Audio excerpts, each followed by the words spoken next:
for everyone? Yeah, of course. Keep going. Yeah, let's go. Let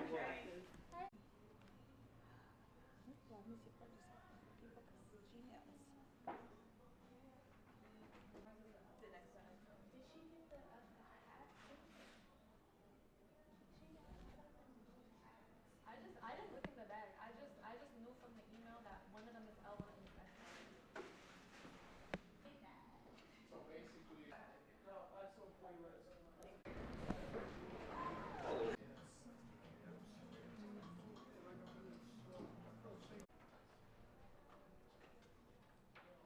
Should we stand where you could see the Other one on top of it, and then it took it off.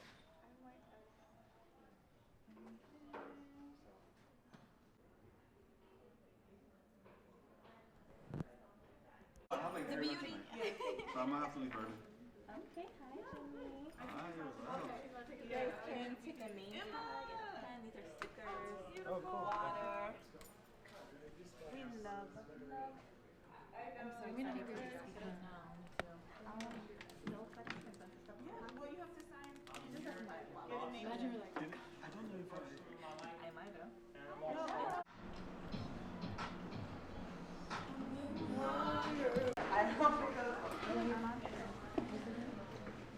This one's fun. They look new. I appreciate you. Thank you for coming.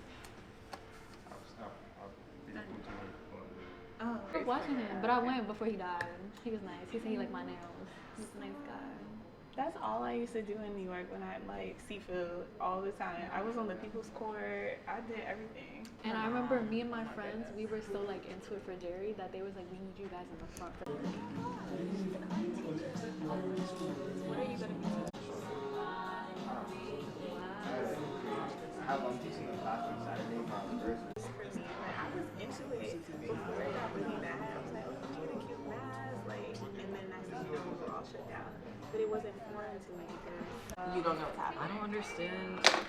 I wish it was bigger because I feel like everyone should be like. For AOCC? I think it's hella big. No, there should be posters though in the front. It should be 26th year. Tell me However, what in terms of like marketing, events it's are not cool. always like they always have those ginormous posters. You're And not just- nothing else. I was like, she's like, come please. So good. Stickers? Actually, Yeah, just take a sticker. thank you. I saw you presenting. Good luck. Oh yeah. Thank you. Yes, it was. But I'll try to see if I can make it. Okay, cool. Okay, we met very briefly. Good to see you. Okay, let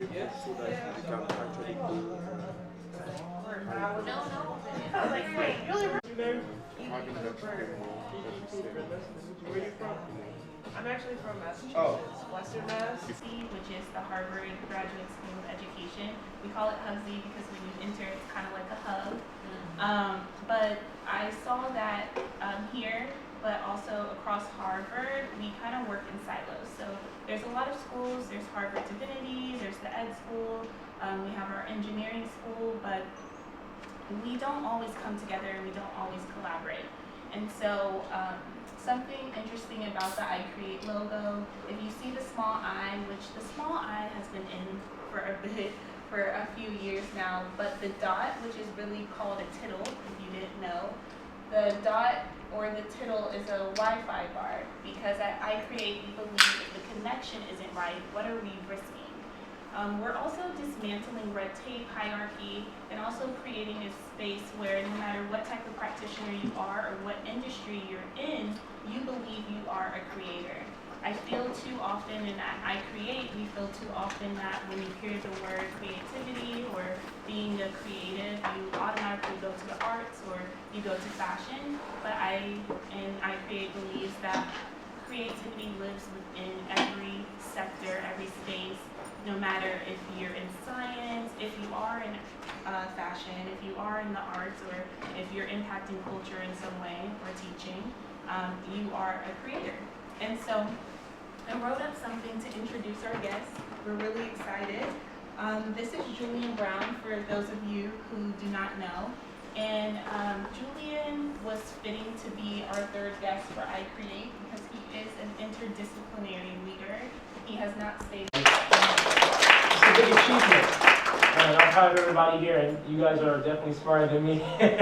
I am known for turning plastic waste into fuel. And so, over the past 5 years, I have built a total of 5 machines that turn plastic waste into fuel.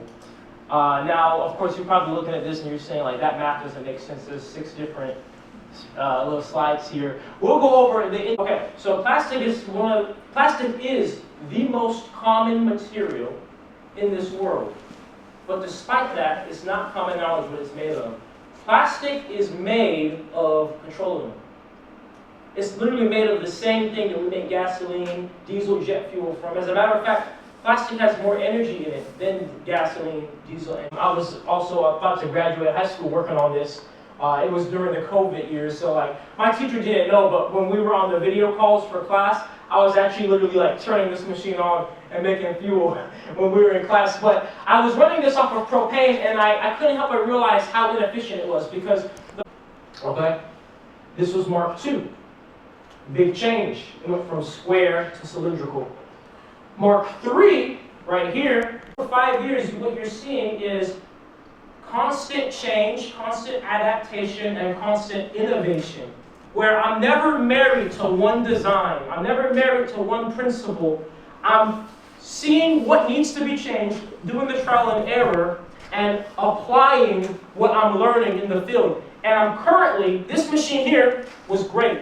And the world's first solar, continuous, mobile plastic into fuel reactor. It's going to take the best of all the machines and put it onto a mobile platform, and the mobile platform will be completely powered by solar. And that's what you see on that trailer. And so this is literally being built right now. Now, with that being said, this thing called intelligence procrastination, where essentially you kind of become almost too smart for your own good. Where you're so intelligent that you, instead of taking action and starting something, you're almost kind of reasoning yourself out of it. Where you're like, well, I could start this business, but why should I if I could just go work this job and get this money quicker, or if there's a risk of me failing, or, you know, so you almost put yourself in this mindset of not taking action because you're rationalizing so much. And that's something very, very common in this world. And I'll tell you guys from experience in building every single one of these machines, yes, it does take a certain level of brain function to build these, for sure. But it also takes a lot of faith to build these. It also takes a lot of almost irrational thinking to build anything for this video, where they show the states of the ocean and just how bad the plastic is, the animals, everything's suffering. Or any problem that any of you are just naturally drawn to or passionate, oftentimes you might look at it and be like, well, what can I do? But that's not a part of that question prompt. You have to ask, why is this problem existing, and how can I do something about it? Because I truly believe in the philosophy of almost like candles. Like if the world's problems are a whole bunch of unlit candles, and the goal is to light these candles, you can light all the candles with one candle, right? You have to start somewhere. And so, my goal is if I can inspire somebody to be just as passionate about building things to change the world, if I can inspire just one person, then that's a mission complete to me. Because I believe that in finding solutions to big problems like this and doing it, going out and saying, we can do this, if we all apply that same mindset, then the world will quickly change. Because that we hold the power to the future of this world. You hold the power. You make the decisions. And it's up to you. It's not up to a company or a government or organization. About mental health education, mandatory in schools. And so, generally speaking, I was just curious to know, what was the last thing that scared you, bro? And what did it take to overcome that? Sure. The last thing that scared me was last year. I had a very serious cybersecurity attack, where it wasn't just like an Instagram account was hacked, my entire phone was hacked. So I had an iPhone at the time, and my iCloud got compromised to where these hackers had access to literally like turn my phone on and off, wipe it, reset it. At one point I turned the airplane mode on, they turned it off. Then of course they had access to all my stuff too. And that was a moment of true fear for me because... Hi, my name is Kiki Cooper. I am a graduate student at the Graduate School of Design, studying 2 masters in urban design and design studies. I want to thank you for coming. This is so amazing. There was no way I was going to miss it. I'm not contagious anymore, just letting you know, but I'm wearing a mask for everyone's safety. But there was no way I was going to miss this. I have so many questions, but I think like, so we know that like some of the world's like greatest innovators like never like went to college. Did you actually finish college? So you said that you got the 776 Foundation grant. I want to know, there's like multiple questions lined up in there. At what point, which reactor did you start like with that funding for those 2 years? And then also it's like as you move into this like next phase, like we know commercialization is like fundamentally like the goal, or just like if you want to better the world, it's like you have to like talk to the people who control all the things. Are you doing that, or are you trying to like do it your own way? Like we know that there's like inherent risk involved in that. I just want to know like logistically like what are like the next moves to actually like get this like on the market. There are other science questions that I have, but I'll just stop there. Sure. Hey, great questions, by the way. Thank you. So, to answer, first of all, I did not finish college. I had left after my first semester because that was the same timeline in which I received the grant. I received the grant at this point almost 2 years ago.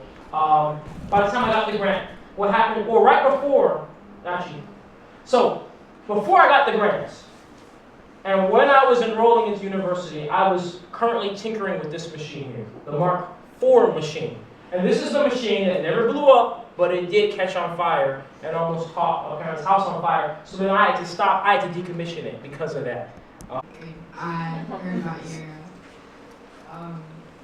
your possibility on social media and stuff, and I just want my life to continue to implement solutions and to try to inspire people in every way I can. And so when I saw the level of passion and support and vigor that people have, you know, projected onto me and support they've given to me, almost like through some people living vicariously through me. You know, like some people have reached out to me, they're like, man, when I was younger, I wanted to do something just like that. But I see you doing it. And now I want to give you as much energy and support as I can. So when I saw that, it kind of, in 2 ways. Of course, it felt amazing to have that much support and the outreach. But it also kind of deepened the responsibility and almost the burden I felt too, because now I felt like, now I definitely can't quit.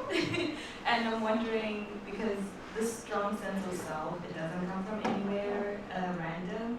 And so what are your practices that led to a family of faith? We are a family of believers. And so even if sharing about having a strong sense of who you are internally, knowing whose you are, knowing if you don't have an understanding of your purpose or why you exist, you can always stop and just center your soul, and as he said, take quiet time to yourself to get direction. And something else that's critical with whatever your disciplines are, whatever your passions are, your dreams, your hopes, keep those alive. Keep that positivity burning bright in front of you. When they were younger, we set up a lounge for them to relax, and I literally put the words on the wall above the TV, because at that time they loved watching cartoons. And there's so many technical details that you could have mentioned, but you noticeably carefully molded it into a presentation that was very easy for people of different technical backgrounds to follow.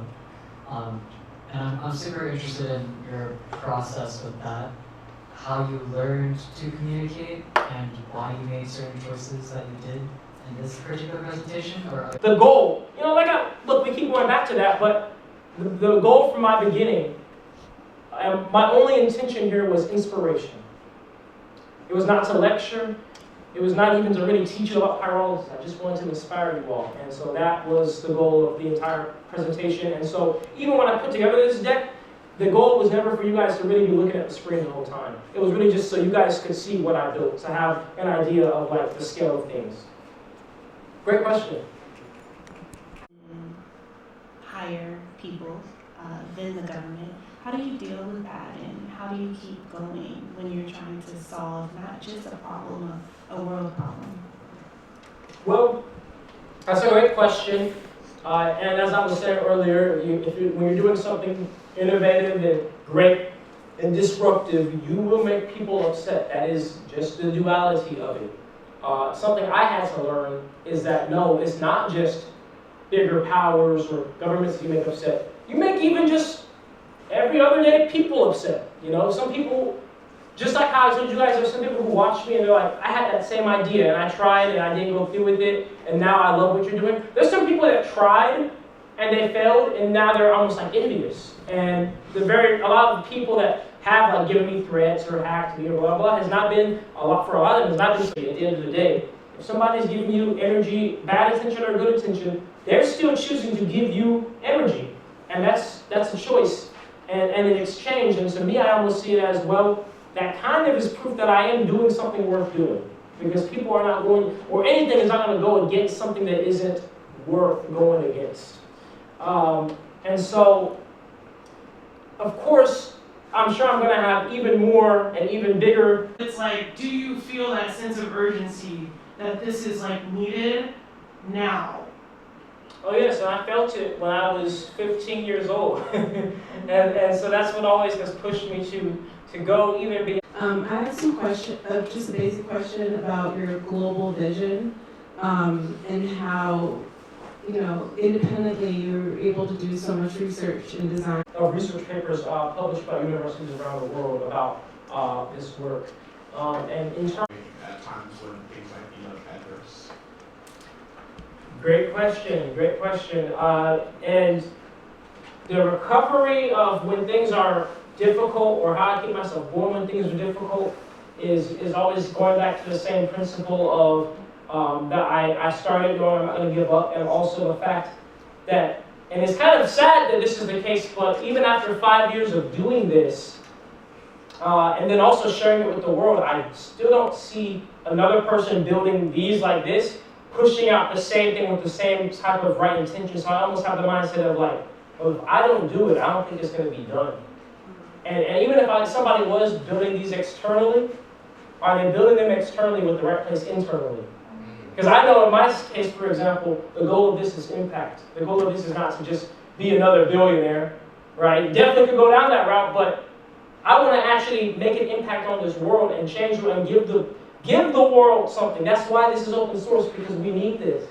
And so those are my two motivations. And so, of course, it's uncomfortable when my initials.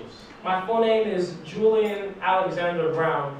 And it's actually a double entendre. A lot of businesses have jab. They all have the fist too. Because when I was in karate, I used to go by, when I was a sensei teaching the students, I'd go by Mr. Jab. And then in karate, you know, jab is a punch you throw. And so it's also a representation of a warrior. And so Naturejab, now that means we're fighting for nature. We're fighting for what's right. And so it's my initials, and it represents the fight for humanity and nature. Thank you all so much. Again, seriously, your attendance, your presence, your time means so much to me. And that right there alone, you guys choosing to be here, is already a step towards greatness, because what you've shown is you're taking action. You're being a doer. Because you could have easily just not showed up and just watched it online after the fact, but you guys said, no, I'm going to make time out of my day to be here. So once again, I already knew all of you had it, but especially now, all of you are amazing. I believe in every single one of you. And next time in the future when I'm back in Harvard, I want to hear great things from all of you. So thank you so much for having me. Thank you, Taylor and iCreate. It's been great.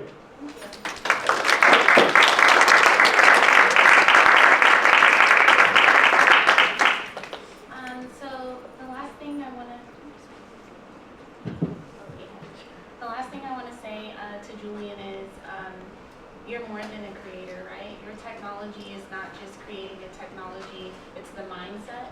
And thank you so much for sharing with everyone the mindset. I think that's very important, right? And I think that is what iCreate is all about.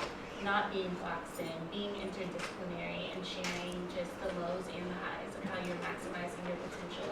So I'm really excited for you. I'm excited to stay connected. We all are, and thank you again.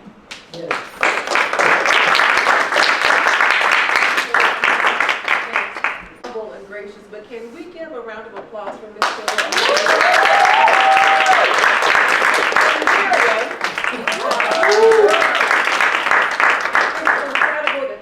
Together this incubator with iCreate. It is a wonderful testament of what comes out of community, unity, working together. I think this is a model that can go well beyond the campus of Harvard, so kudos to you. So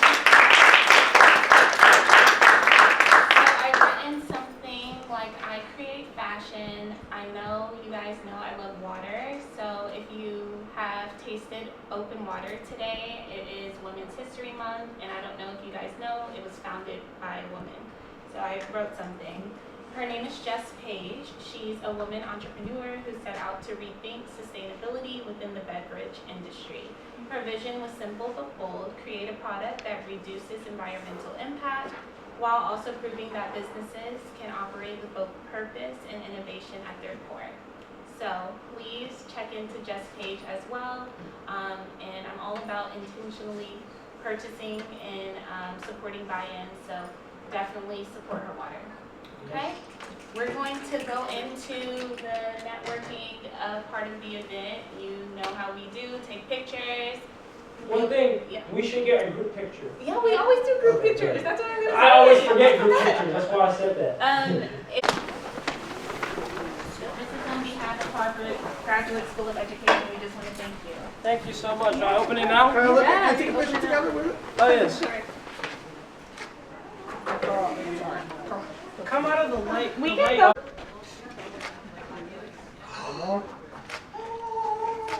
Come here. Perfect. Great. Yes. Thank you so much, Salud. Oh, of course. You're amazing. I learned so much more. I'm just so proud of you. Open it. What is it? Thank you. Thank you. Thank you so much. Yes. Oh, yes. I just want to see. I want to see. Open it, and then we gotta retake our. 1, 2, 3. Look at me. Ready? There you go. It's close. I'll already try. Oh, yes, I definitely belong.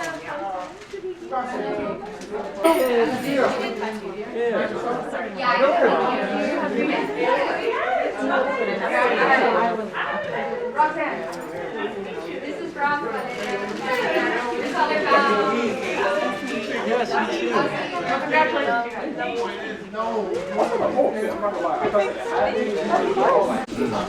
But I was gonna ask, like, third installment, I guess how long does it take between each of the installments? So we've been kind of like rapid firing this month, but my first launch was in November, and you know, this is great, so I wasn't able to get another one out. We had one in February with Taya, former WNBA player, and then we'll have one next on the 12th. We'll have another one. You have to call for 26. Right? I mean, any application is tedious, so it's not. I'm pretty sure with something Thank you. Yeah, with one of the It would have been very handy out there, I tell you. Yeah. All the. You want me to sign? Yes, of course. This is interesting. Yes, I got you. I wonder how I can merge comms and education. And I think a central question coming to this program was how can I make educational spaces, but spaces in general, have more resources, closing gaps, and dismantling hierarchy and all these. Yeah, you're welcome. We even have it in environments like But yeah, pleasure to meet you. My name is Ruben Stevens. Julian.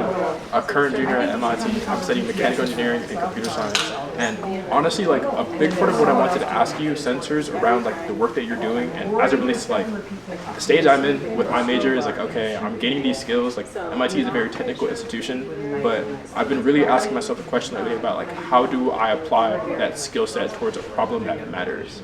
And I guess the question I have for you is like, how did you, I guess, find that this like particular energy issue was the one that you wanted to make your mission and your purpose?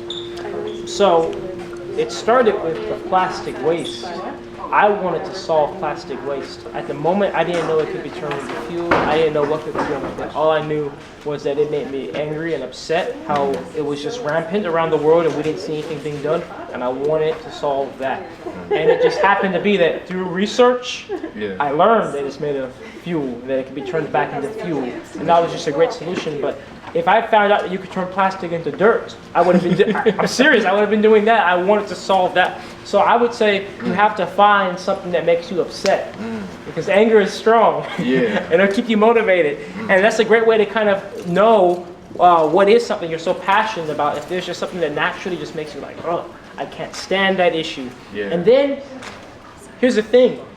You're in MIT, you know, for a particular degree, but don't box yourself in that way, because what you might be upset about, the solution to it may have nothing to do with your degree until a few years later. Then you apply this part of your degree that you didn't even think would be implemented. So, you know, it could be the exact opposite of what it could be something really about nursing. You know, but you know, being an inventor is being able to find problems and then find solutions. But I think, you know, a whole other level above that is when you kind of are on a mission. A purpose mission, that's especially different than just being an inventor, because now you have this mission of something that you feel really strong about, that you want to see better.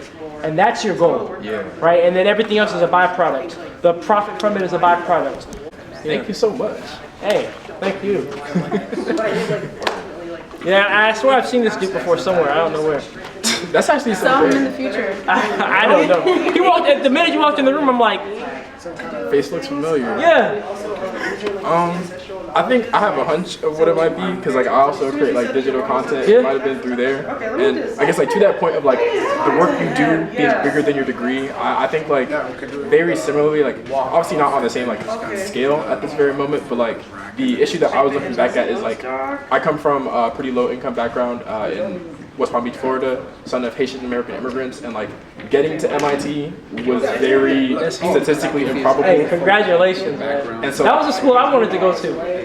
MIT? Yeah. That's crazy. And like I guess like getting to that point and like realizing just how unlikely it was statistically, and then a big portion of what I've been trying to do since then, like what the content serves, I guess, as a medium for, is trying to throw that ladder back down. And like one of the problems you mentioned, what is something that makes me mad? Something that makes me mad is that there's so many like brilliant people who like have the same capability as me, but say like one or two bad decisions or like one or two bad influences, etc., that like when they're didn't go their way, has ended up so where I am here and they are not. And I think that is like one of the largest injustices that I see as like one of my responsibilities to like try to address. I agree, that is a big injustice. And that makes me upset too, because I want to make as many world changes as I can too, and it's like, you're right, a single wrong influence. That's a powerful piece, and I think what immediately comes to my mind is leading by example, right? These type of people that are in these positions, I think we have to be able to communicate with them in a way that they can understand and show them a proper route. You know, one of the things that I'm doing is I'm showing people that you don't have to always just be an entertainer. You know, you don't have to always just be a football, basketball player, a rapper. There's other ways you can go. You know, like you can do those things, but you can do other things too, right? Because I feel like that's a box that especially a lot of black people feel that they're put into, right? And so I think leading by example, but like I said, most importantly, it has to be in a way that makes sense. Because if you approach it from a stance of like, oh look, I went to MIT, they're not listening, they don't care, right? It has to be digestible. That's the perspective of somebody who's like maybe a 15 or like 16-year-old. Like, do you have any, I guess, like advice, or I guess just like, like if you were talking to somebody who's currently in high school, like what is it that you would like say to them, or that wish that they would take away? Yeah, I would say to them that like one of the most important pieces is to walk on your own path. Because especially, I mean, we do this in our entire life, but especially at that age, we kind of just try to adapt to try to fit in, and that hampers you a lot. Not only does it put you in a lot of bad situations, but then you're suppressing your own creativity. Instead of just saying, this is me, this is what I want to do. You know, when I was in high school, I was building these reactors. I wasn't going out to parties. I didn't really have that much of a social life, but that was my path that I felt was right, and